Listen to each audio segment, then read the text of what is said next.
ఒకవేళ మీకు ఓపిక ఉంటే కనుక కుంకుడు రసం మంచిగా పగలగొట్టుకొని ఓన్లీ వాటర్ తోటే, కుంకుడు రసం వాటర్ అంతే, ఇంకేం పెట్టొద్దు.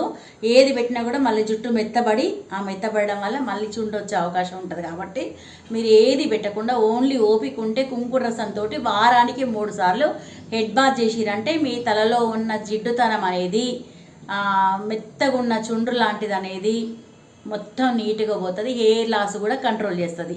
మీరు ఆయిల్ అనేది తక్కువ లైట్గా అప్లై చేసుకోవడం బెటర్ అనమాట. లైట్ ఆయిల్ చేసుకోవాలి. ఇట్లా జిడ్డు ఉన్న ఆయిల్ కూడా అస్సలు అప్లై చేయొద్దు. ఒకవేళ ఆయిల్ అప్లై చేసినా కూడా మీకు ఒకవేళ అలవాటు బాగా ఆయిల్ పెట్టుకునే అలవాటు ఉంటే కొంచెం తగ్గించుకోవడమే బెటర్ అనమాట ఇలాంటి హెయిర్ ఉన్న వాళ్ళకి. ఎందుకంటే దానివల్ల ఇంకా మెత్తబడి ఇంకా జిడ్డు ఏర్పడి ఇంకా ఒక రకంగా అవుతుంది అనమాట. ఇట్లాంటి వాళ్ళకి మొటిమలు కూడా ఎక్కువ వచ్చే అవకాశం ఉంటుంది. ముఖం మీద నల్ల మచ్చలు కూడా వచ్చే అవకాశం ఉంటుంది అనమాట.